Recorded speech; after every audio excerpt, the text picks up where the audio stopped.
Growing up, you were taught that your reality was wrong, that your feelings were an inconvenience unless they served someone else. This isn't just a memory, it's a blueprint that has shaped the adult you've become in ways most people will never understand. The world sees the surface, but the echoes of that childhood are still there.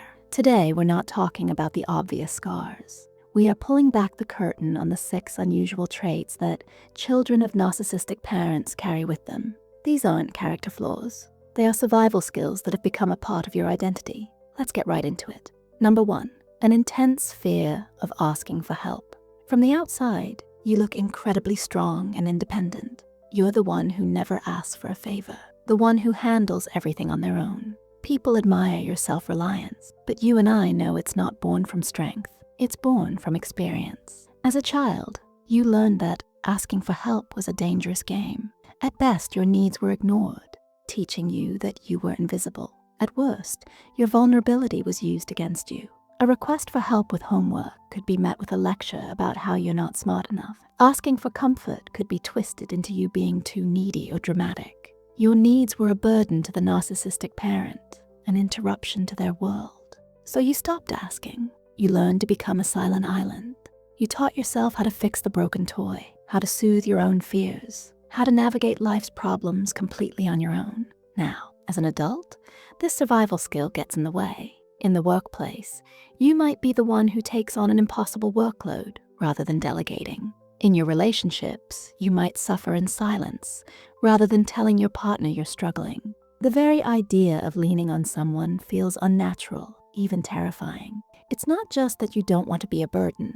You fundamentally believe that to need someone is to give them power over you. You learn to be your own hero because you were taught that every rescuer comes with a price. Number 2, deep suspicion towards compliments. For most people, a compliment is a simple, nice thing. For you, it can feel like a trap. When someone offers you genuine praise, your internal alarm bells might go off. You might feel a wave of anxiety, suspicion, or an immediate urge to deflect it. This is because in your childhood, praise was never free. It was a tool used by the narcissistic parent. It was either a backhanded compliment like, "You finally cleaned your room. It's amazing you could actually do it," which plants a seed of doubt. Or it was a form of manipulation. A parent might shower you with praise right before they ask for something big, or to make themselves look good in front of others. Praise was conditional. It was given to you when you behaved in a way that served the parent's ego, and it was snatched away the moment you stepped out of line.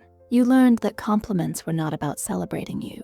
They were about controlling you. As an adult, this makes it incredibly difficult to internalize your own successes. When a boss praises your work, a small voice in your head might say, "What do they want from me?" When a friend compliments your appearance, you might think it's just because they feel sorry for you. You downplay your achievements because owning them feels dangerous. Your mind struggles to accept a gift that has no strings attached because you were raised in a house where every thread was a leash. Number 3, a habit of parentifying others. Do you ever find yourself in relationships where you feel more like a therapist or a manager than a partner? Are you frequently drawn to people who are a bit of a mess or who need fixing? This is not a coincidence. Growing up, you were likely forced into the role of the emotional caretaker for your parent.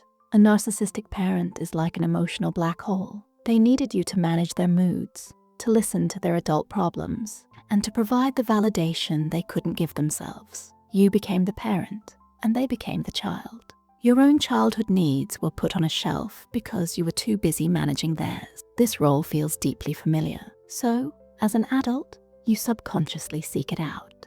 A healthy, balanced relationship where someone takes care of their own emotions and supports you in return can feel strange, even boring. You're drawn to the familiar chaos of being the fixer. You might find yourself with partners who are emotionally immature, unreliable, or who struggle with their own issues. You pour all your energy into helping them, supporting them, and managing their lives. It gives you a sense of purpose and makes you feel needed. But it's a hollow victory because you are once again putting your own needs on the shelf to cater to someone else. You learned that love meant fixing broken pieces, never realizing that you weren't the one who broke them.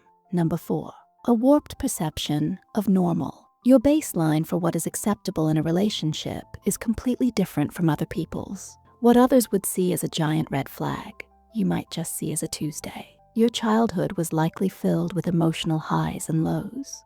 Unpredictability was the only predictable thing. Gaslighting, silent treatments, and sudden bursts of anger were part of the daily weather forecast. This chaos became your normal. Your nervous system adapted to living in a constant state of alert. As a result, peace can feel unsettling. A stable, calm, and loving relationship might feel wrong. You might find yourself feeling bored or anxious in healthy environments because you're waiting for the other shoe to drop. Sometimes people in this situation even subconsciously provoke arguments or create drama because the tension of conflict feels more familiar than the quiet of stability. You might tolerate behavior in friends, partners, or bosses that others would run from. You might make excuses for emotional unavailability or manipulation because your internal dictionary has a different definition for love and care. It takes a long time and a lot of conscious effort to unlearn this. You learn to walk on eggshells so well that solid ground now feels unstable. Number 5, a constant, free-floating guilt. Do you find yourself apologizing for things that aren't your fault? Do you feel a vague sense of guilt humming in the background of your life, even when you've done nothing wrong?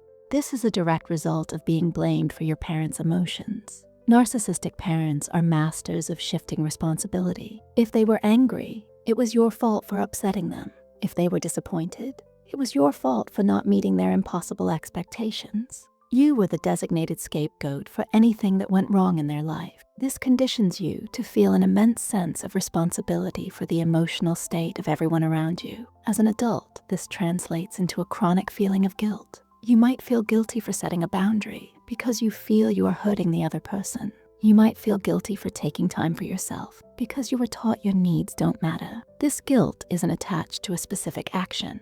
It's a feeling of just being wrong or too much in your very existence. It's the voice of the parent in your head, constantly judging and finding you at fault. You carry the weight of someone else's weather, apologizing for storms you never created.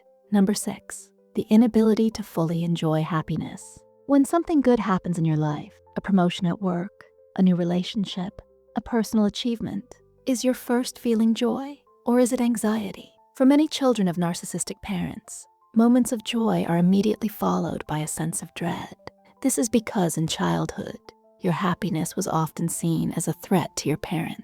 Your success might have been met with jealousy. Your joy might have been minimized or dismissed. Your accomplishments were quickly made about them. For instance, if you got a good grade, they would say, "Well, you have my genes. Of course you did well." You learned a dangerous lesson. Your happiness is not safe. It will either be taken from you or it will be used to make you feel bad. So now, as an adult, you struggle to simply be happy. You might achieve a goal you've worked towards for years, and instead of celebrating, you're just waiting for something to go wrong. This is a form of self-protection.